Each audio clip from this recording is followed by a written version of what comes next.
All right, I think we're going to go ahead and get started. This is Tony Hellenbrand here from Safeguard Wealth Management. Eric's joining me on the call as well, but first I just want to start off. Can everybody hear me? I don't know if I'll switch over to the chat here. Okay. All right, it looks like we're good to go. So I'm going to go ahead and dive in and get started on this. Today we're going to be talking about, in my opinion, the most powerful loophole on the tax side of the ball for retirees, and it's a loophole that's fading quickly. So the door on this is going to close. First, just some very quick information about us. I'll shrink my thumbnail down so I'm not covering everything up here, but we're one of the fastest growing retirement planning shops in the Midwest. Our sole focus is retirement and retirement income planning. You'll see all of our designations. I have the RICP, that's Retirement Income Certification. Eric is a chartered financial consultant, and he's actually the youngest ever chartered CHFC. He also has picked up the NSSA, which now makes him a Social Security expert that's recognized nationally as well. So that's pretty cool. We're very focused on retirement income. We've worked in person for a long time, but also over the last 2 or 3 years, we've been doing a lot of remote work as well, which has obviously helped us through all the chaos that's ensued post-COVID-19. We were also handpicked to lead the adult financial education classes. That was due to where Eric was in his NSSA studies, his CHFC designation, and also my RICP designation. That kind of makes me the expert on the retirement income side of the ball. We've done a very good job retaining clients. That number is actually a little bit on the low side, but the 3 things on the bottom there, that's really where the rubber meets the road. We pride ourselves on education, transparency, and technology. Education, webinars just like this, we lead them every couple of weeks. New topic every time, a lot of tax focus, a lot of different ideas that are covered. We really believe that the more you know about this stuff, the better you'll be prepared, and also the more that our business will grow, because we'll be just spreading good ideas that are helpful. Number 2, we really pride ourselves on transparency. If you go visit our website, safeguardinvest.com, you'll see our fees front and center on the pricing page. We're at 0.5% on the fee. And actually, we're charging less than that. We're at 0.48%. But then we also include some of the funds that we use at 0.03, 0.04 type of range. So we're generally about 60 to 70% better value than the average advisor out there. And also, we really pride ourselves on technology. We're going to be showing you a lot of calculations in here, a lot of cool graphs and stuff like that. Eric made all of it. I'm kind of the dinosaur. I don't know how much of this stuff works. I know the retirement income rules. I know the old tax code and all that type of fun stuff. But Eric really helps out a lot on the technological front, which has helped us a lot during this pandemic as well. So I want to start off by saying this is kind of the core idea around everything we do. We really believe that you do not need more money. You need a better plan. Most people are making mistakes and they're leaving hundreds of thousands of dollars on the table. Where if I said, hey, wave a magic wand and we could eliminate $100,000 in debt, or we could eliminate $100,000 off your mortgage, people would be lining up and probably clawing tooth and nail to get access to that magic wand. But when we say, hey, there's a way to fill out a form and save $100,000 in taxes, people kind of shrug it off and disregard it. And really, that's part of the plan. That's part of this planning thing that we're going to get into today. So some of the things we're going to cover: number 1, we're going to talk about why this is a once in a lifetime tax opportunity due to the tax laws recently enacted by Congress. And also, this window is closing. So January 1st, 2026, window is going to close on this and the party's going to stop. And you're going to have missed your opportunity if you didn't take full advantage of it. We're also going to talk about 6 common conversion mistakes that eliminate all the benefits of converting. You definitely don't want to step on one of those. It's kind of like a landmine and really ruins the whole thing.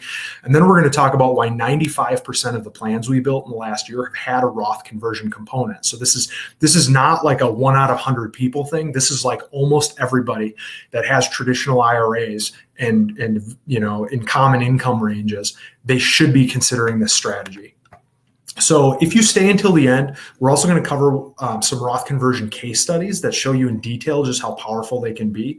And also, everyone on this webinar, just for joining today and taking some time out of your schedule, you're entitled to a tax strategy session with us, your instructors. And at the very end of the webinar, we're going to include we're going to make, I should say, a very exciting announcement that I think is going to be really impactful, not only for the people on this webinar, but anyone in our ecosystem, anyone in our community. We're going to be able to interact with you with a lot better ideas over a long period of time going forward. It's a really cool announcement. So I want to start off with a question today. And the question is an interesting one. How much of your retirement savings do you actually own? When I ask that, a lot of people kind of look at me like, what do you mean? It's all mine, same way that the house is all mine or whatever. But that's not actually true, because the IRS, they have, a percentage of that account that is entitled to go to them. So Congress might change that percentage. They might raise that percentage. We'll talk about this stuff a little bit later. But let's say you're in a 22% tax bracket. The IRS down the road is going to force you to take money out of that IRA, and they're going to force you to pay them 22%. If you don't, they're going to come get the money. They're going to take assets. They're going to garnish your wages, whatever they need to do to get that money. They own 22% of that account. Okay, and that number may be going up, but it's a different way to think about this stuff because a lot of people don't think about it this way. With a Roth IRA, you own the whole thing. Traditional IRA, Uncle Sam has a cut. He owns a piece of it, and he's going to make that piece. Eric, are you hearing me okay? There was a weird audio glitch there. Yeah, no, I'm hearing you okay. The other thing I just wanted to add though on that last slide too is, I mean, if you think about, let's say you have $1 million IRA right now. We know those tax rates right now, right? If taxes don't change, we know with reasonable estimate how much you guys are going to owe. And I don't think they're going to double taxes tomorrow. Okay, but if they did, you own a lot less. I mean, that's the equivalent of the market crashing, right? Yeah. Whether it's taxes that well, it's actually worse because the market could come back. Right. Exactly. you'd lose the chunk and it's just gone. No, overnight taxes double, you lose a significant portion of that IRA. And so tax hikes should be one of the scariest concerns for retirees. That's all I wanted to add. Yeah, no, I agree 100%. So let's talk real quick just about the difference. I'm using these terms of Roth and traditional IRA and stuff like that. So we're going to start off over here on the left with tax deferred. So this is traditional IRA. You have money to invest, you put it in, you get a tax break on the front end. Okay, you get a deduction on your tax return, or if you're doing it out of a 401k, they do it before taxes come out. As the money's growing, you don't pay any taxes on the growth. But then at the end, as you're taking money out, as Eric just said, when you're taking that income out, there's a percentage of it that's going to be going to the government. There's going to be a percentage going to Uncle Sam. Who knows what that's going to be, but over here on the Roth side, you pay your taxes up front. And you'll notice the tax icon there is a little bit smaller. You pay your taxes up front in these known low tax brackets that we'll get into in a minute. But then the same deal from there, the growth is tax-free. The big key difference is in the future, money coming out of a Roth is totally tax-free. So that is a crucial distinction to make, that in the future is what we're very concerned about, especially as things like RMDs might be coming online for you and Social Security and things like that. Not only are they going to raise taxes, they're going to drop the brackets, so more of your income is in that higher tax environment. And they're going to force you to take that money out. They're going to force you to take the money out of the traditional IRA. So the Roth has a big advantage. And on one overall idea, you just want to make sure, just in general, you want to have as much money Roth as you possibly can. If you're young enough that you still have a few years you're working, that's great. We can switch over and help get more money into the Roth. But if you're in a situation where you have a big traditional IRA and small or non-existent Roth IRA, there's still a way you can get in there. So that idea is called a Roth conversion. And as I just said, many retirees, especially the ones we work with, they have a significant amount of tax deferred assets. They have a huge amount of 401k, traditional IRA. And the first reason for that is they were getting matched. So as they were doing a 401k, they were getting a match. And whether you were doing Roth or traditional, the amount that's coming from your company is always traditional because they want to get the tax break. They want to get the deduction right now. So the match piece is always traditional. Even if you're doing Roth, if there's a match component, that's always traditional. And then number two, Roths, a Roth IRA has a limit, but then even a Roth 401k has a much lower limit in terms of what you're allowed to put into it. And there's income limits. So on a Roth IRA, there's a certain amount of income that if you go above it, you can't do any Roth IRA. So then you're left with a Roth 401k, and the Roth 401k limit is smaller. The government basically makes it harder for people to get money into a Roth IRA. And what Eric's showing here on the right is if you had $1 million 401k, if you converted the whole thing today into a Roth IRA, you would have to pay the taxes today, but you'd be left with $800,000 of tax-free money after that. Now, obviously, we're not going to recommend you go convert $1 million all in 1 year. We're going to show you much more intelligent ways to do that. But again, through a Roth conversion, what you're essentially doing is you're saying, I'm willing to pay taxes today as long as I get to never pay taxes on this money again. And the key thing here is there's no limit on a conversion. There's no income limit. There's also no limit to what you're allowed to convert. So we've had some pretty significant, knock your socks off conversions that people have done that think in the future they're going to be in a much higher tax environment. We'll kind of address that in a minute as well. But because here's the myth that a lot of people think, conversions only make sense if taxes go up in the future. And that's actually not true at all. Even if taxes stay the same, remember, Social Security is going to turn on for you later, and there's going to be required minimum distributions for you in the future. And what that means is your income is going to be higher, which for a lot of people means you're going to be taxed at a higher rate in a higher bracket. And the other thing to keep in mind, the tax cuts go away soon. So we'll get to that in just a second. Let's talk about when does it make sense to convert. Number one is there is a tax hurdle that raises your marginal tax bracket. So, Eric, did you have an idea that I'm missing here on this slide that you wanted me to get a little more detail on? No, keep going. It's coming up. Okay. So there are all these tax hurdles throughout retirement. It's not like there's just one variable when it comes to taxes. The first thing you need to do is avoid Social Security's tax torpedo. Eric's probably going to be jumping in and helping me on that one because he really is the go-to expert on the Social Security side of the ball.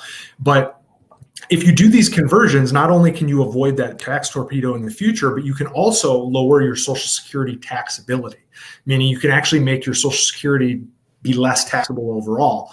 You can also avoid Social Security earnings tests. Also, you'll see when we get into this, you can increase safe withdrawal rates. The big one, at least in my concern, is you can lower your RMDs and lower future tax liabilities. And ultimately, if this is a concern for you, like not only is it going to lead to more income now, but it also allows you to pass more money to the next generation or those causes and charities that you're passionate about. So the first one here that we're going to address is the Social Security tax torpedo. So this is a hurdle for this particular person. They had income from IRAs of $60,000, and they just said, hey, it's not quite enough. I need an additional $5,000. So I'm going to try and get this whiteboard on. Again, bear with me as I deal with this. It'd be smoother if Eric was running it. But, right now they're right over here at this $60,000 mark for income, and they're in the 22% tax bracket. What a lot of people don't understand is that extra $5,000 of income, not only is it going to move you up into the next bracket, but 85% of that $5,000 extra is also going to become taxable that wasn't taxable before for Social Security. So at the end of the day, Eric can help maybe on the explanation, making it a little bit clearer, but their tax bracket on that extra $5,000, they're actually paying over 40% effective tax rate on that $5,000 extra. Yeah, so let me just, I'm going to stop the presentation just so I have a full, you guys have a full view of me here, if I can. Here we go. Perfect. Okay. So basically that extra $5,000, so they're in the 22% tax bracket, right? So that extra $5,000, it's going to be taxed at that normal 22% tax bracket, right? Pretty simple here. 5,000 at 22%. That's going to cost them $1,100 in added taxes, right? Just pretty simple, straight up. That's 5,000 at the federal income limit, or their marginal tax bracket rather. What else it's going to do though is because that $5,000 raises their provisional income, and what it's going to end up doing is causing 85% of that $5,000 of their Social Security benefit to become taxable. And so 85% of 5,000 is 4,250. That's also going to be taxed at 22%, which is going to cause them to owe $935. And so in total, they're going to owe $2,035 on that extra $5,000 distribution. Right, which is over 40%.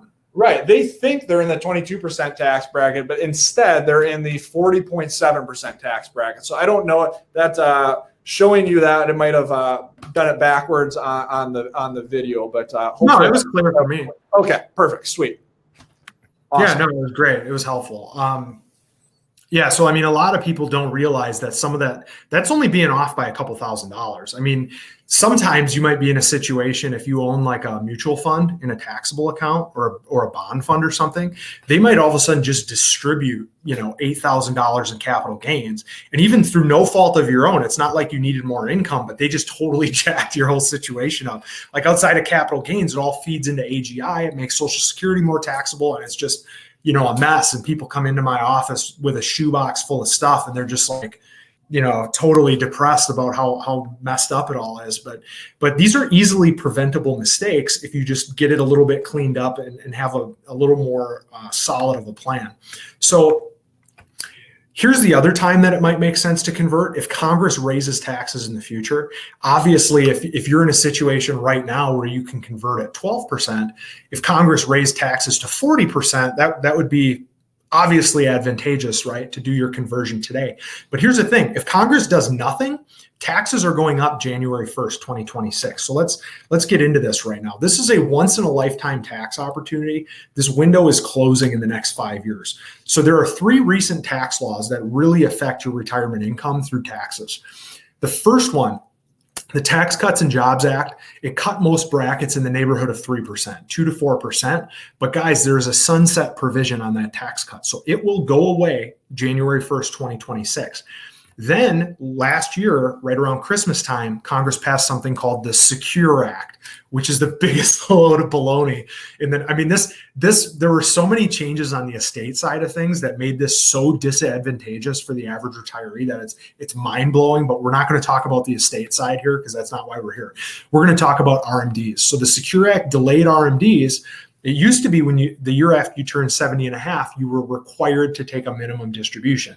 Now they backed it off 2 years to 72. So a lot of people went, yay, my RMDs later, not realizing, they just lost a quarter of their estate on the back end due to all the other provisions. But Eric says I'm not supposed to get mad on this slide, so I'm going to do my best to keep it together. So the CARES Act was the most recent one due to the coronavirus. And the big thing that happened there, they added 1.8 trillion to the national debt. And that number is increasing. And the Federal Reserve, remember, is pumping more liquidity in every day. So look over here on the right side. If you're currently in a 12% tax bracket, you'll bump back over into a 15% tax bracket. And then if your RMDs and Social Security turn on, you might actually bump up into a 25% bracket. So that's actually no changes by Congress. I would say it's very common that after RMDs and Social Security, we see people in a 12% bracket today be in a 25 to 28% bracket in the future in retirement due to RMDs and Social Security. So this combination of laws can really set you up for some massive taxes in the future if you're not paying attention and planning for it. And I would bet, I don't know, I don't want to say everything. I'm not really a gambler, but I would bet a ton of money that Congress is going to raise taxes in the future. And here's why. So a lot of people don't know this. The top tax bracket, the top tax rate in history was 94%. And that was after World War II. Do you know why taxes were so high? Well, it was because the national debt way over here as a percent of GDP was way up here at over 100%. And then to pay off that national debt and get it down into a more reasonable area, they had to have a really, really, really high tax for a long period of time. So you'll see, even as recently as the 70s, the top bracket was still in the 70% range. Okay, so historically, this one has it here, the top bracket at 39.6, but we're actually at 37. So we're actually, a little bit lower than this. But we're at historically low tax rates right now. Going all the way back to when there was an income tax enacted, they've never been this low in terms of just across the board.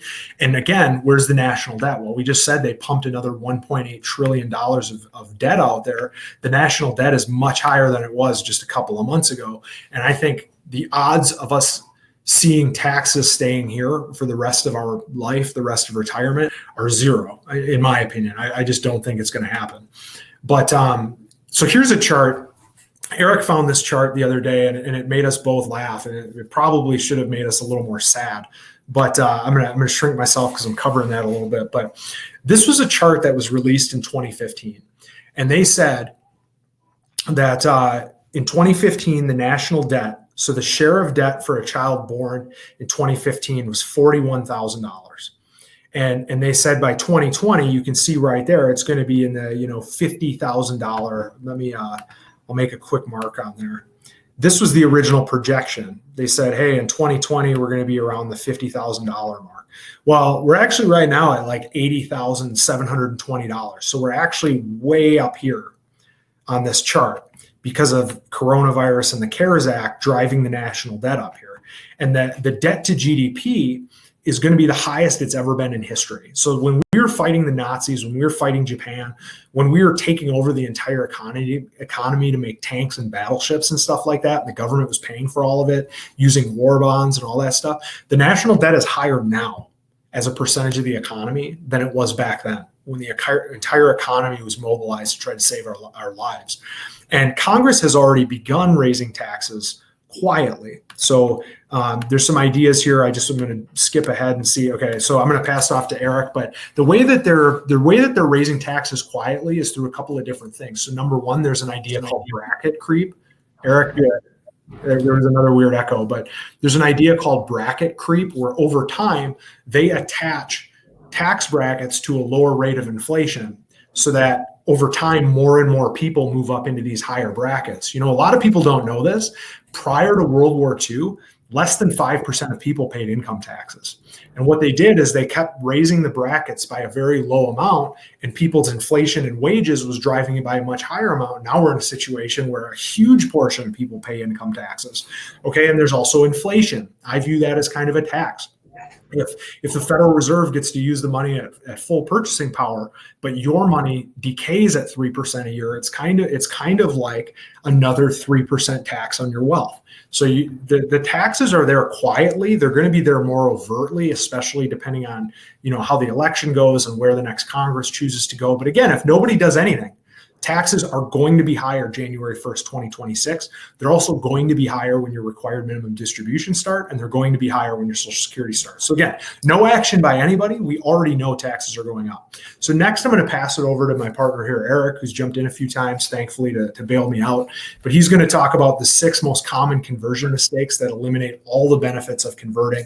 And pay attention, because he's in the entire 200-year history of the American college, he's the youngest chartered financial consultant that's ever been granted that award. So thanks, Tony. Yeah, we actually have on that topic of Congress raising taxes quietly, I have a blog on our article that just goes through a couple of those. A couple of key ones too are the step ups for Medicare when your Medicare Part B premiums go up, and then as well as the provisional income markers for when your Social Security benefit becomes taxable. Those haven't been adjusted to inflation in at least 5 years, in some cases almost 10 years. And so these stealth taxes that basically creep your income up because of inflation, that they're not adjusting those brackets to, are a real stealth tax that most people forget about. And so anyway, let's get into avoid these 6 common conversion mistakes that eliminate basically all the benefits of converting. So the first one is there are no more do-overs. Okay, so the Tax Cuts and Jobs Act was great in terms of taxes because it lowered, like Tony said, each bracket by 2 to 4%. But they eliminated a key, escape hatch for Roth conversions, whereas they eliminated the recharacterization. So in the past, let's say that at the beginning of the year you made a conversion, and at the end of the year, for whatever reason, maybe you got some taxable gains spit out to you. Maybe you realize you converted too much. Maybe you made a little bit more at work, and commissions were a little higher, so your taxable income was higher than you thought, and you converted too much. Well, in the past, you used to be able to say, wait a second, I want to do over, put the money back in the IRA, basically reverse the conversion. That's called recharacterization. That was eliminated in 2017. So basically, if you convert too much and you raise your healthcare premiums, or you cause your Social Security to become taxable, or you subject yourself to the 3.8% Obamacare surtax, or you lose money in the market because you converted at a less optimal time, well, the IRS's message to you is basically too bad. Okay, and so it becomes extremely important. Again, this is a once-in-a-lifetime opportunity to convert, but it becomes extremely important to make sure you get your conversion right, because there's no do-overs anymore, okay? Mistake number 2 is forgetting the 5-year rule. Most people don't know that there's a 5-year rule tied to conversions and Roth accounts in general. Okay, so when you contribute to a Roth IRA, you start a 5-year rule where you can't take that money out until the 5 years is over. Now, when you're contributing to a Roth, basically the start of that account starts that 5-year rule. However, there's slightly different rules when you convert. And so when you convert, every single conversion that you make starts a different clock for this 5-year rule. So in 2020, if you make a conversion this year, you won't be able to access that conversion without penalty until 2025. Same thing next year. If you make another conversion next year, you won't be able to access that till 2026. It starts its own clock, okay? 2022, same thing. You won't be able to access it until 2027. So this kind of throws a wrench in conversions, because what if we need that money in the short term? What if we're converting this year in order to save on healthcare premiums next year? Well, there is a workaround, and the workaround for income needed in the short term is, rather than converting, because the big benefit from a Roth conversion is you're putting money in an account that will never be taxed again. And so you're expecting that money to grow, and basically that non-taxable base to grow higher. Well, if you need that money in the short term, don't worry about converting it to a Roth. Just withdraw that money out and keep it in a checking or savings account. So if you need that money next year, a Roth really doesn't provide that much excess benefit. Okay, take that money out, put it in a checking account, and next year just use it. It offers the same benefit essentially as the Roth does. Tony, do you have something to add? Yeah, well, especially right now, because remember with the CARES Act, if you make a distribution out of an IRA right now, they treat it as a coronavirus-related distribution. So literally right now, if it's like, oh, I need $10,000 that I need to spend in January, if you take it out of the traditional IRA right now, the tax impact of that will be spread out over the next 3 years. So it's even another unique piece of the tax code that just popped up within the last couple of months that is a very good opportunity for anyone that needs that money out of IRAs but doesn't want to do massive damage to their tax returns in the process. Perfect. No, yeah, appreciate you adding that. So I've already kind of alluded to that, but the fix to mistake number 2 is basically it doesn't have to be a conversion. If you need that money in the short term, it's not just a 2-door situation. Sometimes there's a third door, and the third door ends up being the better option. So take that money out, put it in a checking and savings, and it basically provides the same benefit. I'm going to still probably throughout this presentation mistakenly call that a conversion. So in the short term, just know that I'm not telling you to subject yourself to that 5-year rule. Just put it in your account, but I'm gonna still call that a conversion. So just let you know. Mistake number 3 is conversions raising healthcare premiums. Okay, so when you enter retirement, for the majority of you, what you pay for your healthcare costs are going to be tied directly to how much you have in taxable income. Okay, the exception would be if before 65, if you have some kind of COBRA insurance, your income might not factor in. But for the majority of you, being on Obamacare before 65 is likely going to be cheaper than that COBRA insurance. And so we know Medicare starts at 65. So if you retire before 65, you're going to be subject to Obamacare. And Obamacare premiums are based off poverty levels. The formula is you have so many percentages of poverty level that determines the subsidy that you get for Obamacare. So the key important cutoff for a married couple, family of 2, is $68,960. Okay, just a quick story. We just ran the numbers for a gentleman a few weeks ago. He's married, and he was planning on basically his income need. He was going to need to take out $64,000 of income. Okay, now he had big tax deferred accounts, and he was wondering, does a Roth conversion make sense in my scenario? And what we found was that if he converts too much and makes over $68,960, his cost for the Obamacare Silver plan was going to go from $500 a month if he was making $64,000 of taxable income to $1,500 a month if he made over $68,000. And so an extra $4,000 of income, if he would have converted that extra $4,000, would have cost him $1,000 a month, $12,000 for the year. And so obviously, if a conversion happened in that situation, it would eliminate the whole benefit of the Roth conversion by magnitudes. Okay, and so after 65, Medicare is offers a little more buffer of safety than Obamacare does. Part B premiums rise after $80,000 to $50,000 for a single filer and $174,000 for a married filer. Okay, and so if you're on Obamacare before 65, you have to make sure that if you're doing a Roth conversion, you're very careful about staying underneath that limit, because it crosses over and it is a big penalty. And that leads me to the next point of, a lot of times I see other advisors and accountants focusing solely on the tax rate. But really, when we're converting anything, we should be focusing on this idea we call the expense rate. And so taxes are included in the expense rate, but there's other things that are also included. So in this scenario, we have someone that's retiring next year when they're going to be 64 years old. So they're going to have to go on Obamacare for a year before Medicare starts. Now they're currently working, making $110,000 a year, which puts them in the 22% tax bracket.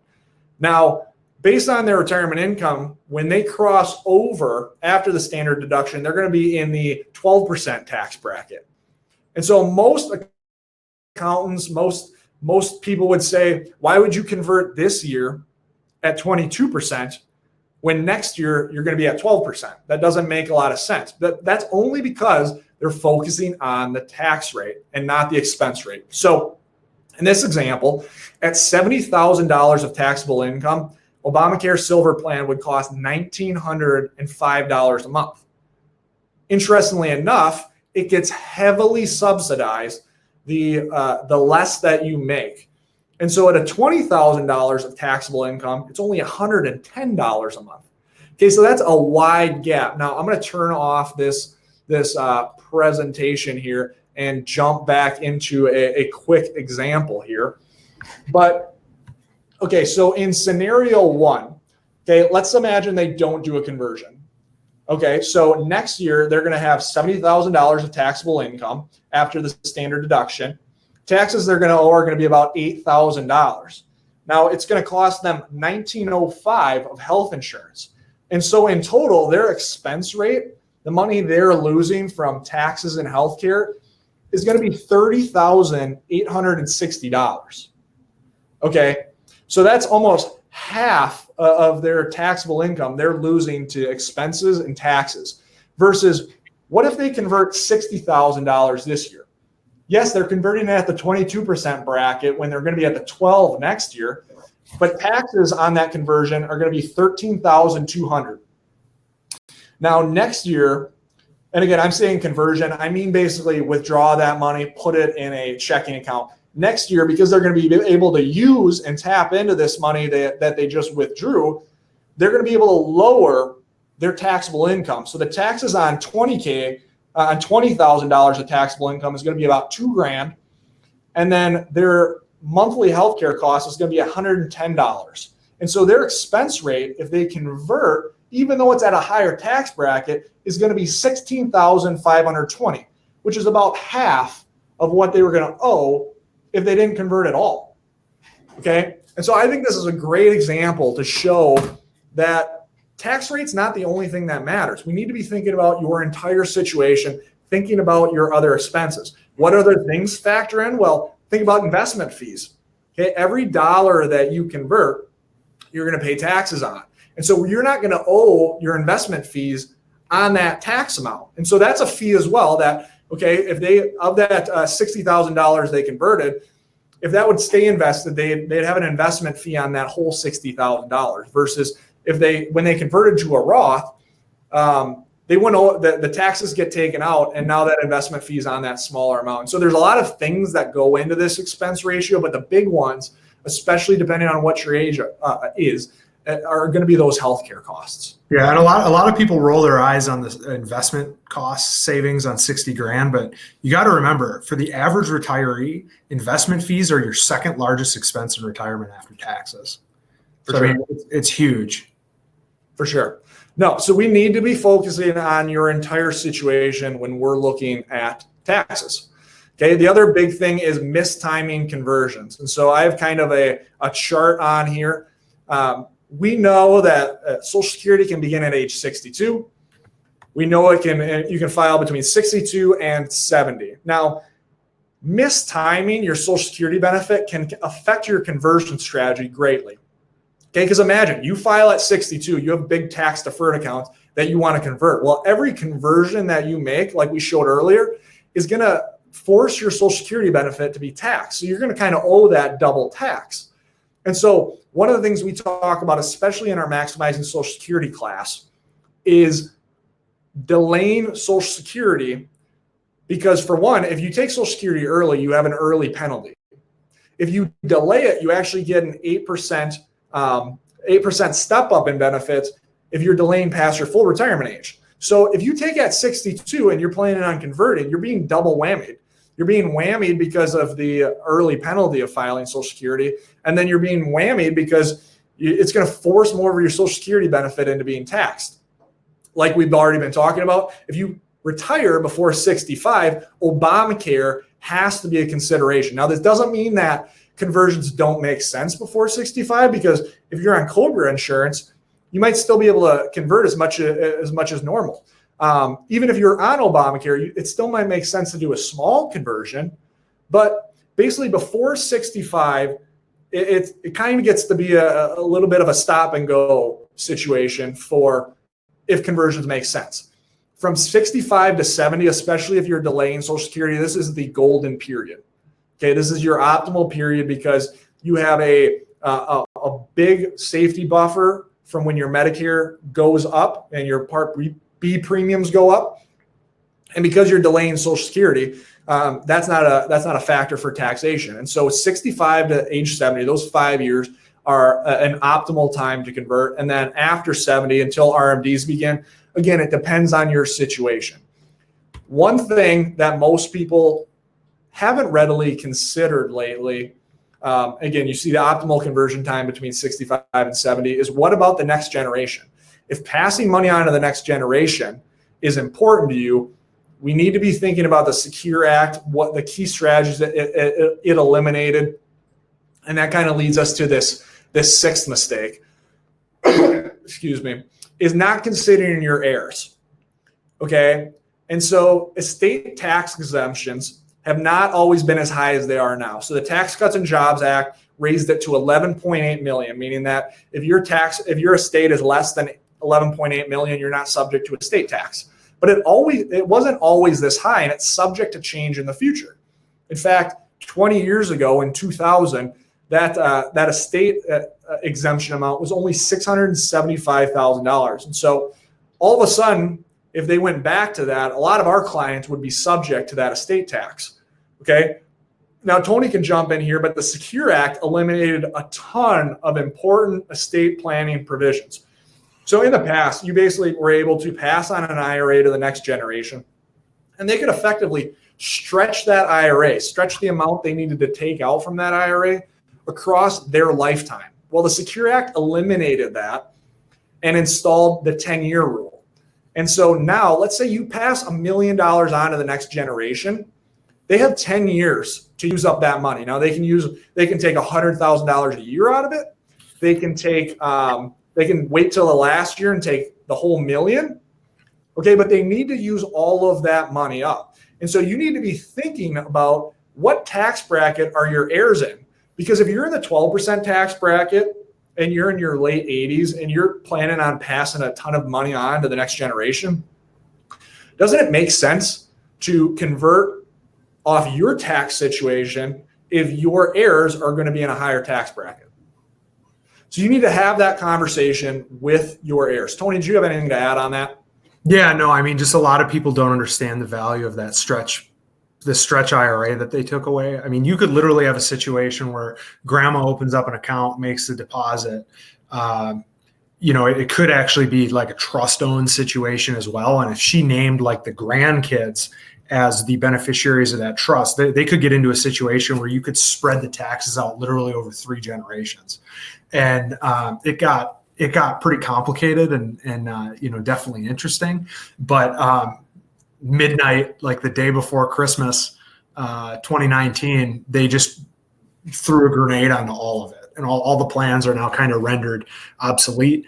And lucky for us, we always have probably too many backdoor escapes out of stuff like that. So it gets a little more complicated as well. And the documents and stuff get a little bit thicker. But, if you're prepared for all those different situations and even have a plan for if your current plan gets basically nuked by the tax code, you can still get out of it and go a different direction, then you're still all right. But I mean, I would say the average person with $500,000, the Secure Act probably cost them and their heirs, $100,000 to $200,000. I mean, it's an incredible.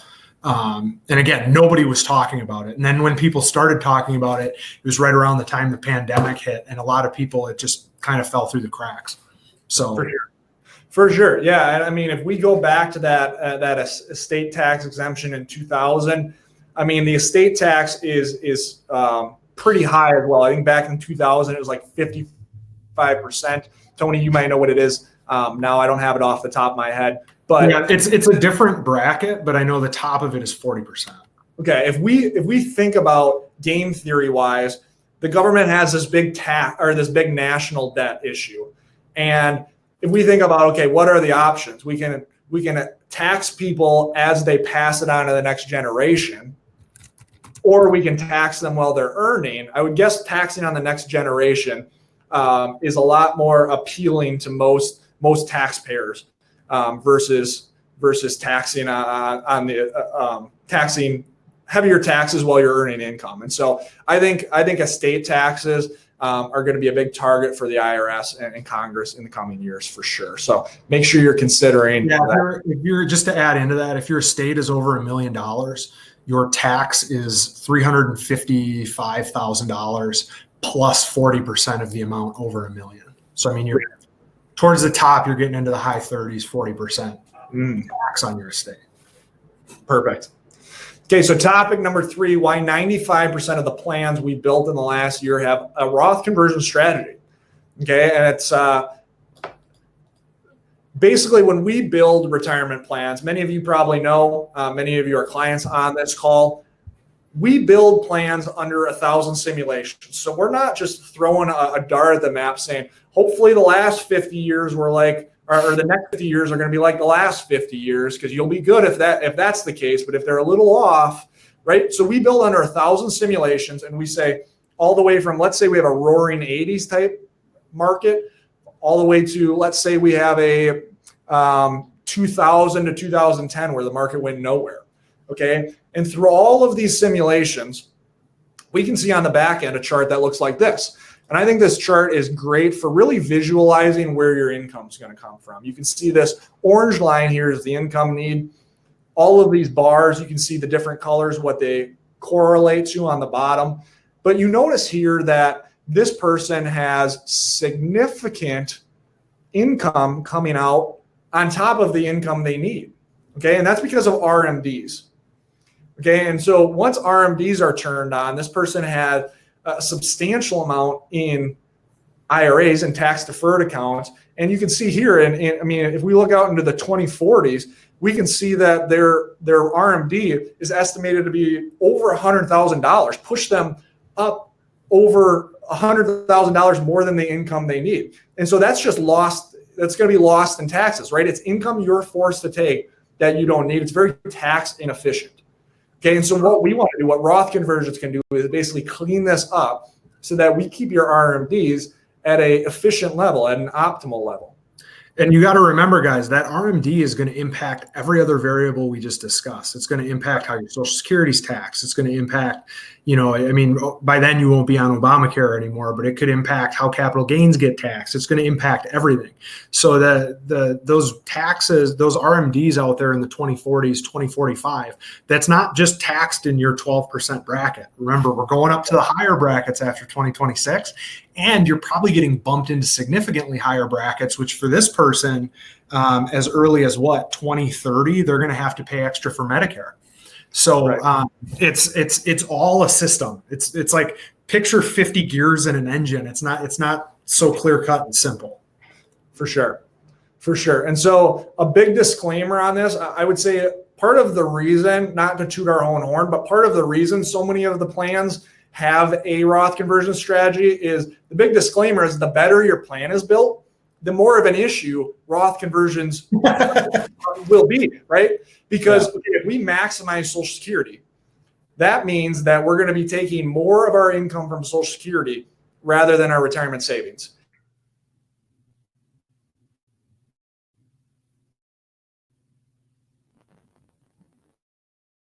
Oh, Eric, did I lose you? So we often hear retirees say they want to enter retirement with their mortgage paid off. I don't want any debt. And I totally agree with that sentiment. It's incredibly freeing to know that no matter what happens, you own your house free and clear. That's great. But if you're focused on paying off all your other liabilities, taxes are your biggest liability, especially if you have substantial retirement savings. Doesn't it make sense to try to enter retirement with as low a tax liability as you would viewing a mortgage liability? Okay, and so top reasons that we see for conversions, RMDs are the biggest one. I would say our average client size is well over $1 million. And so definitely conversions become an issue, RMDs become an issue just with higher amounts saved in tax deferred accounts. If you have smaller savings, maybe it's not as big of an issue, but definitely for our client base, RMDs are the biggest driver for conversions. Withdrawal order, we'll go over that in a sec. We've already talked about healthcare premiums and then estate planning. And basically this is kind of what we deliver to a lot of our clients is basically on a Roth conversion strategy. Great. I love all the bells and whistles, but what do you stand to gain? Okay. And again, estimated savings here, we can run a bunch of different Roth conversion strategies, whether it's partial Roth conversions, whether it's big Roth conversions before that 2026 sunset. But it's often the case that we see numbers in this range where $218,000 in estimated tax savings from, I think in this, where I screenshotted this from was this person only had 3 years of Roth conversion. Okay. So 3 years. I was just going to say, this isn't a move or something. This is like super typical. I mean, we see them higher than this all the time. Right. So 3 years and this person saves basically a house's worth of taxes. A house in Green Bay, maybe, not like San Francisco. Yeah. Exactly. And so I want a quick walk through a withdrawal order example. Some of you might have seen this before, but I think it's so impactful. Okay. And so key facts here, all you really need to know, this person's taking $80,000 a year retirement income. They have $750,000 in a taxable account, $750,000 in an IRA. Just know that this chart on the back end is after taxes. And so they have $1.5 million in assets. You'll notice though that on this chart, it starts out, it only looks like they have a little less than 1.4. That's because we're taking taxes out. And so when you ask the question, okay, I need $80,000 of income, I have $1.5 million in assets. Where should I take this money from? Most advisors will tell you take from the taxable first. Why? It's because we've been talking about this in the entire time. Taxable accounts spit out capital gains. They, if you have bonds in them, they're taxed every year. And so taxable accounts, if managed improperly, are fairly tax inefficient. And so most advisors will tell you take from that tax inefficient account first. Well, you notice here that over this person's retirement, they almost run out of money. Now, when we zoom out on the chart, it's sometimes people shrug at this, okay? But imagine if you were living this. Imagine these last 5 years of retirement here. Okay. And for the last 30 years, 20 years, you've seen your account just tick down and down and down. And now you're wondering, will my money last long enough? Or will I last as long as my money? Will my money last as long as I do? Okay. That's a scary thought for a lot of retirees. Running out of money is the number one fear for that generation. So can we improve on this? Well, what if we switch it around and we take from that IRA first? Well, it's nothing to shrug at, but it adds $30,000 of improvement in after-tax value. So interestingly enough, if we just switch it around from what most advisors will recommend, you'll be better off. But there's still better strategies from here. What if we stop with this binary approach of taking all of one or taking all of the other? What if we split it up?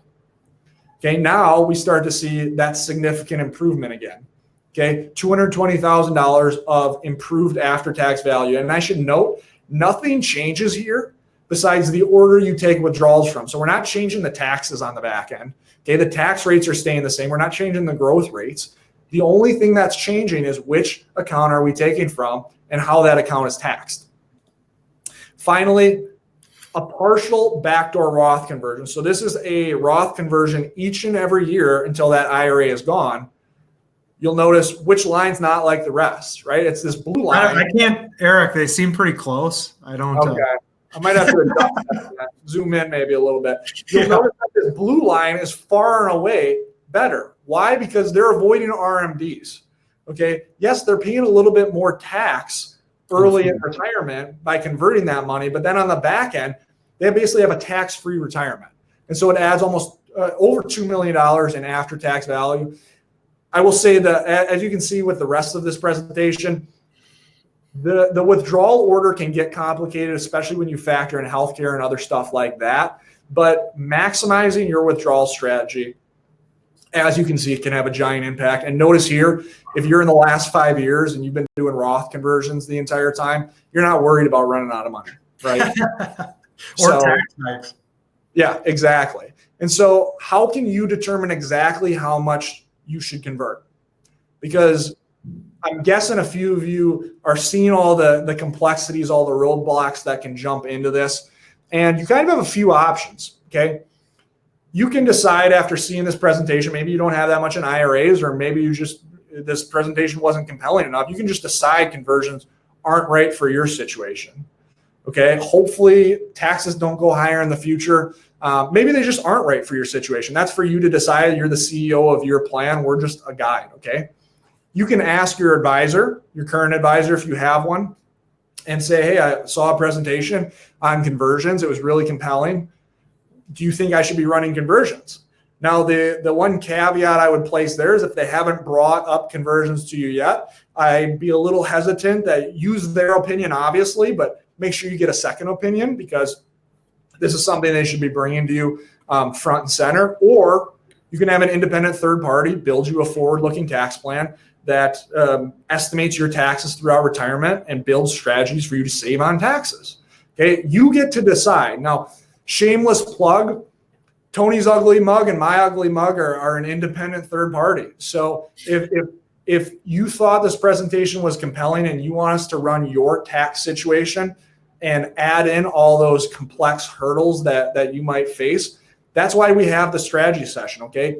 You can go ahead in the chat and there should be a pop-up in the chat that you can go ahead, click on the button to claim a strategy session, and that'll take you to our calendar, and you can book an appointment to start that conversation with us. Okay, but make sure that you guys are analyzing this for your situation. So in summary, retirees face two key tax risks. Okay, the retirement hurdles that we've talked about. We know those are going to be a certainty. Okay, 100% you will face those tax hurdles. And then Congress potentially raising taxes. I guess we know that they're planning on raising taxes 2026. Sure, they could extend the Tax Cuts and Jobs Act further out, but right now we know they're raising taxes, and we think they're very likely to raise taxes going forward in the future. So both of these risks are really pushing down on your retirement savings. Right now is an optimal time for conversions. But understand this, guys, at the end of the day, every tax strategy, every strategy we talk about in these webinars is really about control. Okay, it's about controlling your retirement, controlling your destiny. Okay, I think that's one of the